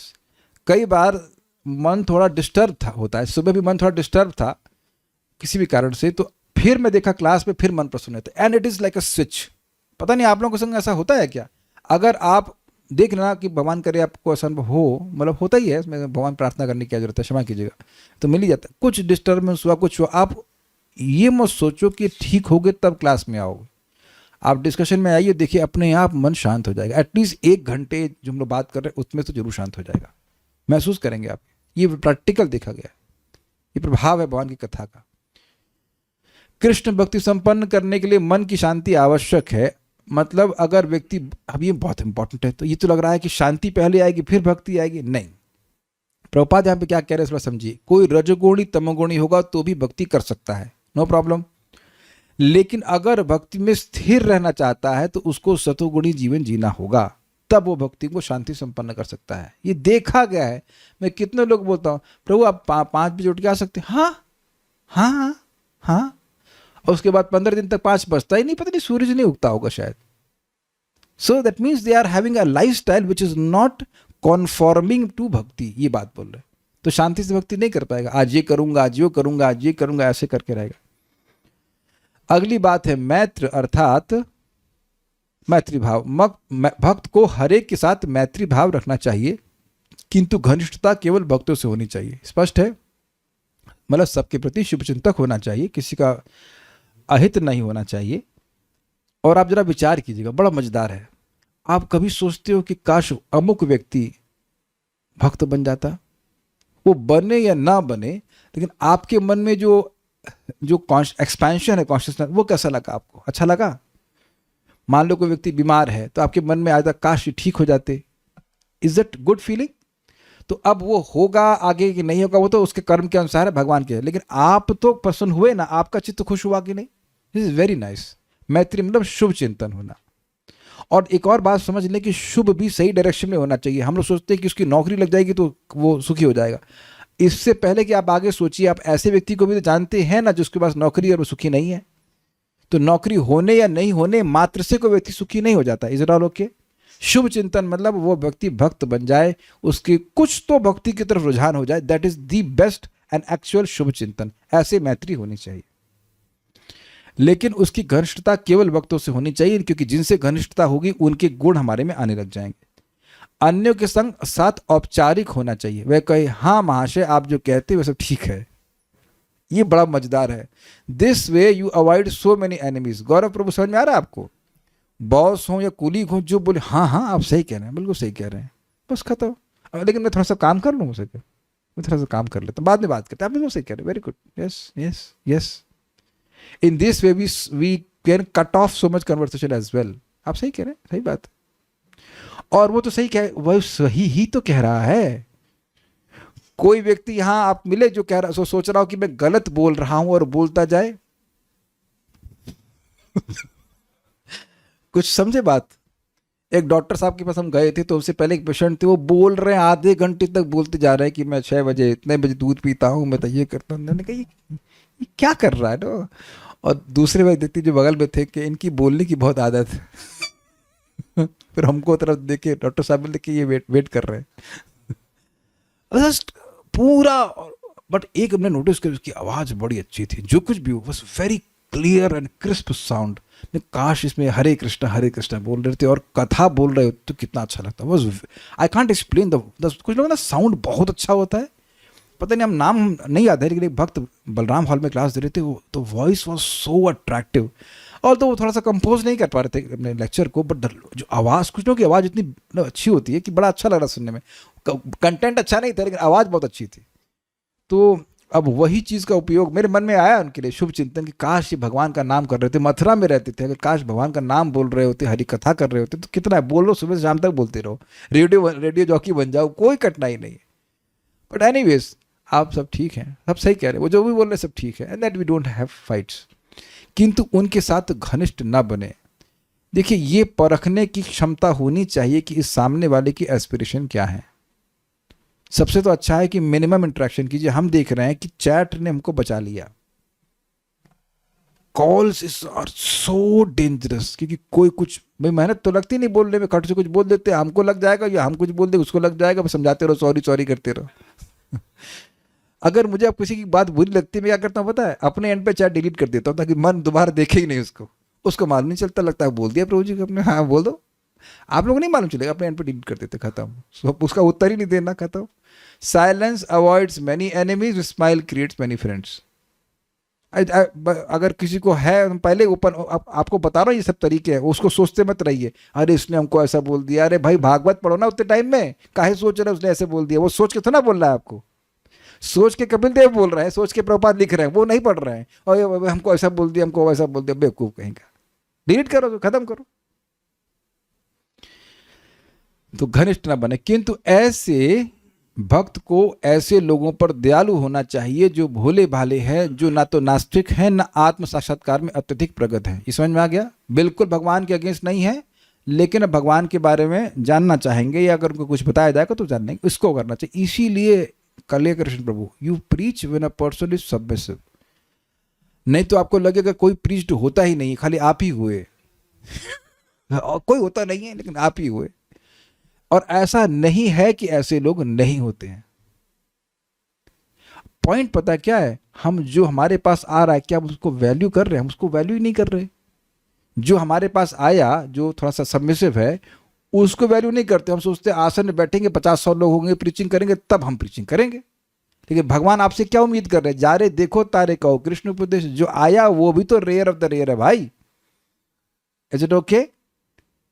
आपको भगवान के बारे में बोलना पड़ा तो आप तो मृत्यु के चंगुल से मुक्त हो गए कि नहीं हो गए? हमने सुना है, अभी तो बड़े प्रसिद्ध अमोघ लीला प्रभु कहीं प्रीचिंग करने गए थे शायद IIM में, पूरे क्लास में एक व्यक्ति बैठा हुआ था, जस्ट वन पर्सन। फिर भी प्रभु जी उत्साह से बोले। आपको उत्साहित होना चाहिए, एक भी कैसे आ गया? Like this interest in Krishna consciousness was very rare even in Dwapara Yuga. मनुष्यनाम सहस्रेषु कश्चित् यतति सिद्धाई। तो कलयुग में तो और रेयर होना चाहिए ना। हजारों में से कोई व्यक्ति सोचे सिद्धि अर्थात इस चीज के लिए प्रयासरत होगा कि मैं हूं कौन। Everyone is comfortable not knowing who they are. समझ रहे ना बात? ये बात है। तो अगर कोई एक व्यक्ति भी दिख जाए तो उसके प्रति अफेक्शन देना चाहिए, और अफेक्शन से लोग ड्रॉ होते हैं। अच्छा एक काम करना, प्रीचिंग मत करना, प्रेम देना, अच्छा प्रसाद खिलाइए, और थोड़ा थोड़ा हो सके भगवान के बारे में बताइए, और देखिए कैसे वो अट्रैक्ट होते हैं। बिकॉज इस समय स्पेशली दुनिया में प्रेम की बहुत कमी है। People are being used, exploited, और क्या शब्द करें, निचोड़ा जा रहा है उनको, प्रेम नहीं दिया जा रहा। भक्त को इनके प्रति दया भाव रखना चाहिए, और जहां तक हो सके कृष्ण भक्ति में प्रगति करने के लिए उपदेश देना चाहिए। एक और इंटरेस्टिंग बात है, कभी कभी लोग कहते हैं मैं अपने आचरण से सिखा रहा हूं। कोई सीख भी रहा है? कुछ समझ रहे हैं? ये आलस सिद्धांत है भाई। उपदेश भी देना चाहिए और आचरण भी करके सिखाना चाहिए। मैं एक एग्जाम्पल आपको देता हूँ। मैंने बचपन में एक कहानी सुनी थी, एंड इज वेरी इंस्ट्रक्टिव। एक केमिस्ट्री का टीचर था, तो वो स्टूडेंट के सामने चला गया और उसने कोई बदबूदार केमिकल लिया, उसमें अपनी उंगली ये वाली डाल दी, और फिर ऐसे, और ये वाली उंगली, पहली वाली उंगली अपने मुंह में डाल दी। अब कहा कि करो, चलो सब लोग करो उसको। तो सभी स्टूडेंट ध्यान नहीं दिए, अपनी मिडिल वाली उंगली डाली और मुंह में डाला। एक स्टूडेंट ने ध्यान से देखा था कि क्या हो रहा है, कि ये रिंग फिंगर डाली और जो इंडेक्स फिंगर वो मुंह में डालनी थी, तो वहां बदबू नहीं आई। तो इतना ध्यान कौन देता है? अब मुझे आज भी वो कथा याद है। समझ रहे, ध्यान देने वाली बात पे है। तो आप लोगों को बार बार रिपीट करना होता है, और एक बार में तो विश्वास भी नहीं होता है लोगों को। बल्कि और मजेदार बात है, आज हम डॉक्टर साहब के पास गए तो उन्होंने मुझे कुछ दवा दी। पहले ही मैं उनसे ये दवा लेके आया फीवर की, और ये भी वही दवा है। तो मैं उनके असिस्टेंट को पूछा कि ये अलग दवा है? कि कहते नहीं, वही दवा है। वही दवा है, डॉक्टर साहब से लेंगे तो अधिक विश्वास। कितना चोमू हूं मैं, इतनी मेहनत करके। ऐसे ही वही डॉक्टर नहीं दवा। और वहां जैसे में कुछ तो ऐसे बोले, तो हाँ अब अच्छी दवा। तो आप देखिए, वही बात जब व्यक्ति बार बार सुनता है, अधिकारी लोगों से सुनता है, तो उसका विश्वास बढ़ जाता है। मुझे भी विश्वास, हाँ डॉक्टर साहब ने दवा दी है तो I'll take this।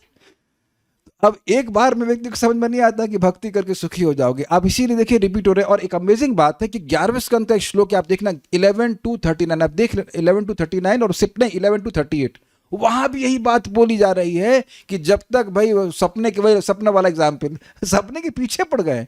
वही दूसरे स्कंद में, वही तीसरे स्कंद में बार बार आ रही था कि कुछ तो क्लिक करे कि जो मैं आज अनुभव किया गलत, वो एक इल्यूजन है। Does that make sense? हमको आज डांट पड़ी और थोड़ा पब्लिक में पड़ी तो मन खराब हुआ। पहले तो हमको समझ में नहीं हमारी गलती क्या थी, फिर मैं उधर छोड़ दिया, हमारी गलती को छोड़ दिया। हमने पहले सोचा मैं हूँ कौन, क्या मैं लीवर हूँ क्या। आई स्टार्टेड यूजिंग सांख्य कि भाई इसका मेरे अपमान से कोई मतलब नहीं है। Then I was asking real questions कि क्या मेरी गलती थी, एंड देन द माइंड का रिएक्शन है वो रुकने लग जाता है कि मेरे तो गलत डांट दिया ऐसे करके। तो मैं खाली क्या इस बात कर लगा था। मैं बात ये बोलना चाह रहा हूँ कि उपदेश बार बार सुनने से धंसता है हृदय में, ये कह रहा हूँ।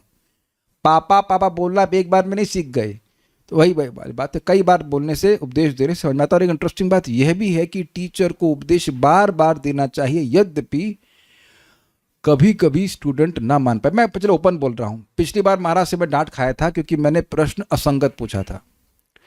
इस बार भी वो प्रश्न करना था, भाव भक्ति वाला ये करना था, तो इतना मन में हमारा, अच्छा मैंने पहले एक भक्त को बोल दिया था कि आप पूछ लेना महाराज से, मुझे बता देना। तो वो पूछे भी नहीं, तो आज हम बड़े उत्साहित हो कि नहीं बता दिया महाराज से क्लास से, तो हम पहुंच गए वहाँ पे क्लास सुनने के लिए और मन में सोच के आते कि प्रश्न करेंगे। It was a very good question, it was not wrong question. तो महाराज डांटे बाद में कस के मेरे को। तो एक इंटरेस्टिंग बात है, महाराज तो सही डांटे, लेकिन एक इंटरेस्टिंग बात है कि अब मैंने देखा कि मैं खुद यहाँ क्लास से बोला था एक बार कि मैं दोबारा महाराज से कभी अनरिलेटेड क्वेश्चन नहीं पूछूंगा। तो आज मैं रिफ्लेक्ट कर रहा था कि भाई देखो मैं काफ़ी कॉन्शियस रहता हूँ कि नहीं पूछूंगा, लेकिन फिर मैं पूछ बैठा। यानी कि I learn a very big lesson कि मेरा कोई स्टूडेंट है, मैं उसको बोल दूं कि ऐसे करो तो वो हाँ भी बोलेगा, उसका कोई विरोध भी नहीं है, बट फिर अपने स्वभाव से या कैसे भी प्रेरित होकर फिर वो गलती कर सकता है। Doesn't mean that we reject him और नो लाइक उसको we can't make him a black sheep. और ये बात 5वें स्कंद में कहा गया कि कोई स्टूडेंट है वो अगर कभी कभी बात नहीं माने तो टीचर को गुस्सा नहीं होना चाहिए। कभी नहीं बात माना है तो स्टूडेंट ही नहीं है, लेकिन कभी कभी ना मान पाए तो इसका मतलब ये नहीं कि वो अब एकदम रिजेक्ट कर दिया जाए। Very big lesson. मैं समझ नहीं आता ऐसा क्यों मैंने किया, नहीं भी पूछता चलता, जस्ट केप्ट क्वाइट। आगे जाके बैठा ही क्यों मैं क्लिक ही नहीं किया, क्यों आई नो भगवान क्यों प्रेरित किए मेरे को। बहुत इस बार महाराज अच्छे से डांट लगा, एकदम धुलाई, फर्स्ट क्लास धुलाई की अच्छे से एकदम चक। इस बार नॉट मीन्स नया वर्ड यूज करके डांट लगाएगा हमको बाद में चैट जीपीटी में सर्च करना पड़ेगा इसका क्या मतलब, समझ से आपको वेरी। आप लोग सब बहुत कस के डांट लगाते हैं महाराज, जबरदस्त। बट हमको तो समझ ही नहीं आया कि महाराज डांट में जो शब्द उपयोग करने का मतलब क्या है।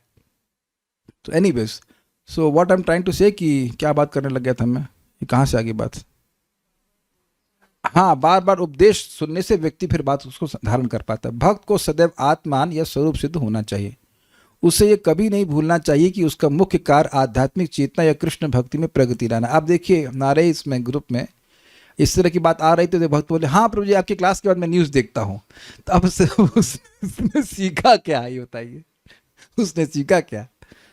यही पढ़ा, बस 5 मिनट के बाद सब भूल जाते हैं। तो ये कलयुग की प्रवृत्ति है कि व्यक्ति भूल जाता है, इसलिए इसे बातें बार बार रिपीट करनी हो कि हमारा मुख्य कार्य आध्यात्मिक चेतना। This very interesting. मुख्य कार्य मतलब आपको कुछ और कार्य भी करने ही पड़ेंगे शरीर के संबंध में, लेकिन वो आपके मुख्य कार्य पर आवरण नहीं हो जाना, इतना महत्व नहीं दे देना चाहिए कि जो अब भक्ति का कार्य उसको हम भूल जाएं, ये कहना चाहते हैं, ठीक है।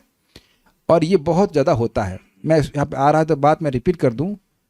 4th कैंटो में आया है, आत्म साक्षात्कार की सबसे बड़ी बाधा क्या है कि जो हमारे आत्म साक्षात्कार से संबंधित नहीं है उसको अधिक महत्व देना।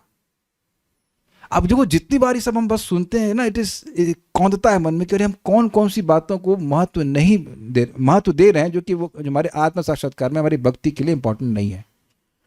पहली बात तो समझ ही नहीं आती, बोले क्या। भक्ति में सबसे बड़ी बाधा काम क्रोध नहीं, वो तो है जो है, काम क्रोध नहीं, वो सबसे बड़ी बाधा है जो हमारी भक्ति के संबंध में नहीं है, उसको महत्व अपनी भक्ति से अधिक देना। एटलीस्ट अधिक तो नहीं देना चाहिए, कम दे। भाई वैसे मान लीजिए कि किसी के मैंने आ जाए भाव कि कई कुछ लोग अप्रिशिएट करें कि मैंने प्रवचन कैसे दिया है, लेकिन अगर सारा वेटेज इसी पे है अगर, तो मैं सोच ही नहीं पाऊंगा ना कि मुझे यहाँ बोलना क्या है। मैं फिर ये सोचूंगा कि लोगों को पसंद क्या आएगा। Do you all agree with this? कुछ समझ रहे हैं बात? तो ये प्रभुपाद जी के तात्पर्य सुनने से हमारा मन अपने आप उन चीजों पे फोकस होने लगता है जो हमारी भक्ति के लिए आवश्यक है। सब लोग अनुभव भी कर रहे होंगे, फाइन। वह भूल कर भी अपने को शरीर या मन नहीं समझे। ओह, और ये भूल कब नहीं करते हम? कितने प्रेम से प्रभुपाद कितने, ये सोचिए कि प्रभुपाद कितने पेशेंट हैं। प्रथम स्कंद तो समझाते आ रहे हैं, गीता में समझा रहे हैं, छोटी बुक में समझा रहे हैं वही बात की भूल कर भी अपने को शरीर न मन नहीं समझे। क्योंकि जानते हैं बच्चे बिगड़े हुए हैं तो फिर भूल लेंगे। आत्मा का अर्थ है शरीर अथवा मन, किंतु यहां आत्मवान का विशिष्ट अर्थ है कि मनुष्य को अपने वश में होना चाहिए, यानी कि याद आ रहा है इंद्रियों को संयमित करना चाहिए। पढ़ा था ना बाल प्रबोधिनी में, उसको हमने कहीं और टीका में नहीं पढ़ा था, केवल बाला प्रबोधिनी में पढ़ा था कि अपनी इंद्रियों को सीमित करना चाहिए। उससे सदैव इस शुद्ध चेतना में रहना चाहिए कि वह शरीर या मन ना होकर आत्मा है। मतलब मन जो डिक्टेट कर रहा है कम से कम कैच तो करे कि बेटा ये मन है। That will be very big win. आप जान रहे हैं भजन कर रहे हैं, कुछ भी नॉनसेंस आता है तो कम से कम ये स्पष्ट होना चाहिए कि आत्मा से नहीं है और परमात्मा से बिल्कुल नहीं आया है। ठीक है, आत्मा से नहीं आया, परमात्मा से नहीं, ये हमारे मन भाई आप बोल रहे हैं एटलीस्ट। नहीं, हरे कृष्ण, और कुछ समय के बाद आप देखेंगे वो गायब हो जाता है। Actually this we have to work on this. इससे वह विश्वास पूर्वक कृष्ण भक्ति में प्रगति कर सकेगा। अब हम कुछ प्रश्नों को देख लेते हैं एंड देन विल स्टॉप। कोई प्रश्न नहीं है, मेहनत की। मैं भी सोच रहा था कि एक बार, नहीं तो खिचड़ी वाला पॉइंट हो गया। और कुछ, आप शास्त्रों को इतने अच्छे से कैसे समझा लेते हैं, मैं कैसे समझ सकता हूं? देखिए बहुत सिंपल सी बात है। मुझे नहीं पता कि कैसे होता है, बट एक बात मुझे याद आती है। जब मैंने शुरुआत में क्लास देना शुरू किया था तो मैं पूरा लेक्चर रेडी कर लेता था और उसको क्वेश्चंस के रूप में डिवाइड करता था कि यह क्यों, यह क्यों, यह क्यों, यह क्यों। And I was at that time I was not reading any commentary, मुझे कुछ नहीं पता रहता था, but that was my intuition कि यह क्यों बोल रहे, वैसे क्यों बोल रहे, वैसे क्यों बोल रहे। और यही आप लगातार करिए। दूसरा, उस श्लोक से, उस तात्पर्य से हट के मत बोलिए, इतना बात करिए। The purpose of teaching is not to cover the course but to uncover it. आप और मैं, अगर आप देखिए ना, कभी जब 10 मिनट होता है तो 10 मिनट बोल के चले जाते हैं, और 20 मिनट होता है तो 20 मिनट बोल के चले जाते हैं। और प्लस मैं ये देख रहा हूं कि एक, मैं देखिए, मैं खुद देख रहा हूं कि पता नहीं कहां से जो मैंने बहुत पहले पढ़ा रहता है या सुना रहता है वो अकस्मात आ जाता है। श्रील प्रभुपाद जी बता रहे हैं अपने प्रवचन में कि पहले जो प्रभुपाद ने प्रवचन दिए उनको बहुत मुश्किल हुई बोलने में, फिर कहते हैं अब हमारे लिए कोई कठिनाई नहीं है। पूरे इस प्रवचन को मैं तैयार करके नहीं आता हूं, खाली मैं ये देख रहा होता हूं कि ये जो प्रभुपाद ने बोला है इसका हमारे जीवन से क्या रेलेवेंस है। बस प्रभुपाद यहाँ पे क्या कहना चाहते हैं। This is how you test any statement. कोई व्यक्ति बोल रहा है तो वो विवक्षा, मतलब वो क्या बोलना चाहता है, अगर आपको वो समझ में आ जाए तो मजा आता है कि नहीं, चाहे वो कुछ भी हो, एनी स्पीच। तो प्रभुपाद जी जो तात्पर्य लिखे हैं, हमारा कर्तव्य एज अ टीचर इतना ही है कि यह समझाएं स्टूडेंट को कि यहाँ प्रभुपाद जी क्या कहना चाहते हैं, अगर आपको समझ में आया। अब अगर आप समझना चाहते हो अच्छे से तो भाई आप मेहनत कर सकते हो। अब आप, मैं बोल दे रहा हूँ, आप करो ना करो, PDF दे दी जाती है, पहले से पढ़ लीजिए, कोई नया टेक्निक बताइए ना, फिर यहाँ आकर के सुन लीजिए और फिर पढ़ लीजिए। और फिर अगर कोई आपको मिल जाए पढ़ने के लिए तो आपसे पढ़ा दीजिए। निश्चय माता जी अपने बच्चों को आप कुछ फिलॉसफी पढ़ाती हैं, तो जो आप पढ़ाती हैं वो पक्का हो जाता है कि नहीं, आप देख लेना। मैं इसीलिए ना इस लाइक हर लाइन को समझाने का प्रयास कर रहा हूं। और जो लोग, कुछ लोग बोलते हैं कि हम सुन करके बोलते हैं, हम लोग भी यही करते थे शुरुआत में। स्पेशली परम पूज्य राधा गोविंद महाराज का प्रवचन सुन लिया, उसको बोलते, उसको कहाँ संस्कृत आती थी, कुछ आती थी, कुछ भी नहीं आता था। तो ये तरीका है। स्टूडेंट का काम 3 भाग, टीचर का काम 1 भाग। सबको समझ में आ रहा है? 3 भाग क्या है? पढ़ना खुद से, फिर सुनना और फिर पढ़ना, 3 हो गया। और टीचर का काम है पढ़ाना। आप ये मत सोचिए कि मैं ऐसे आ जाता हूँ बस, मैं भी पढ़ रहा हूँ, पढ़ा रहा हूँ। दिस इज ऑल्सो ऑब्वियसली मेरे संग हो रहा है कि मैं पहले पढ़ के आया, फिर यहाँ पढ़ा रहा हूँ, तो 2 बार तो हुआ ना मेरा अपने आप। और फिर पहले का अभ्यास भी है, फिर थोड़ा जप भी करते हैं, प्रसाद भी खाते हैं, सबका भी फर्क पड़ता है कि बातें समझ में आने लग जाती। So there is no secret. आप भक्ति करिए ठीक से तो आ जाएगा समझ में।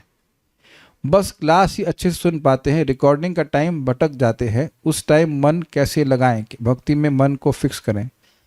देखिए, मन के चक्कर मत पड़िए, आप इंद्रियों को लगाइए और जैसे आपको 2 टाइम खाना बनाती हैं, तो अगर आप रिकॉर्डिंग सुनना चाहते हैं तो रिकॉर्डिंग टाइम सुन लीजिए, क्या कठिनाई है। ऐसा तो नहीं बोले रिकॉर्डिंग भी आपको बैठ के सुनना है, मैं तो ऐसा नहीं बोल रहा हूँ। कुछ करते हुए सुनेंगे तो आपने 80-90% बात सुन ली, उसको फिर रिवाइज कर लीजिए अगर ऐसा करना चाहते हैं। सिंपल है, तो बहुत मुश्किल बात नहीं है। रोज सुनते हैं कि हमारा गोल क्या है, क्लास के बाद फिर थोड़ा डिफ्लेक्ट कर जाते हैं और फालतू बातों का ज़्यादा ध्यान देते हैं, फिर क्लास में आते हैं, फिर याद आ जाता है, फिर भूल जाते हैं। देखिए, एक बात जनरली है कि लोगों का मन चंचल होता है, और आजकल तो वैसे भी चंचलता को बढ़ाने का ही सारे फीड मिल रहा है हर जगह से। तो अब खुद विवेक रखिए, कुछ तो याद रहता होगा कि कुछ भी याद नहीं रहता है। अभ्यास करते जाइए, धीरे धीरे बातें मतलब धस जाती हैं मन में। और देखिए, जिस भक्त ने पूछा माता जी तो आप गृहिणी हैं, हाउस वाइफ हैं, बच्चा भी है, पत्नी भी है। पति तो आपके काफ़ी समय बाहर ही रहते हैं, तो उधर से कोई डिस्ट्रैक्शन तो होना नहीं चाहिए। तो थोड़ा अपने वाणी को सीमित कीजिए तो मन शांत होने लग जाएगा।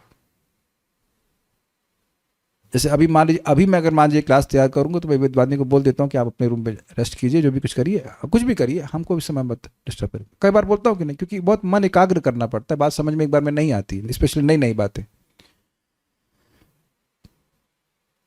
मन को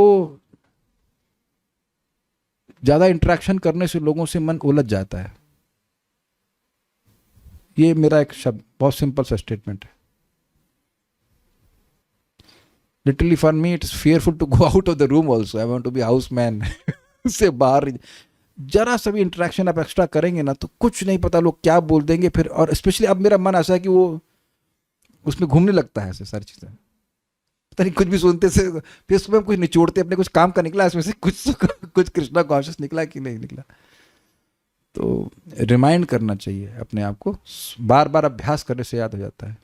यूट्यूब में कथा सुनते हैं लेकिन नीचे कोई और वीडियो रिकमेंड होता है तो बस उसी में भटक जाते हैं। देखिए, आप समझने का प्रयास कीजिए, यहाँ हम आपका दोष देख रहे हैं। मैं टेलीग्राम पे ऑडियो भेजाऊं कि नहीं, काय को ऑडियो नहीं सुनते, क्या कठिनाई है? सुनना ही तो है आपको, अपना ऑडियो लगा दीजिए और सुनते रहिए। एक्चुअली मैं ना यूट्यूब के नहीं देखता हूँ, अगर देखूंगा तो योगा करते हुए देखूँ ताकि मैं उसमें डिस्ट्रैक्ट ना हूँ। तो वो आपको देखना पड़ेगा, ऐसे करिए। सब एसबी को सुनना या इसका रस लेना भी तो एक तरह का प्रसाद है, क्योंकि इसका रस हम पीते हैं। हाँ, तो क्या कठिनाई है, सही तो बोल रहे हैं। पीडीएफ कहाँ अवेलेबल रहता है पहले से? अरे भाई ये तो आपने बहुत देर बाद पूछा। टेलीग्राम इंस्टॉल कर लीजिए, मेरा नंबर आप जानते ही हैं, मैसेज कर लीजिएगा, और उसमें ग्रुप है भागवत अध्यापन, उसमें मिल जाएगा। और कुछ है, टेक्स्ट देखने के लिए यूट्यूब सुनते हैं। अरे बोला तो सही, देखो फिर समझ लीजिए, टेक्स्ट पीडीएफ से पढ़िए, फिर ऑडियो सुन लीजिए ऑडियो रिकॉर्डिंग से, और फिर पीडीएफ पढ़ लीजिए। अगर इतना कर लेंगे तो बहुत है, और इतना नहीं कर पा रहे तो कम से कम पढ़ लीजिए पीडीएफ से, उससे भी बहुत हो जाएगा। ओके, लास्ट जब टाइम हो गया हम रुकते हैं, it's already 8 o'clock, so will stop now. Shrimad Bhagavatam की जय, श्रील प्रभुपाद की जय, निताई गौर प्रेमानंदे।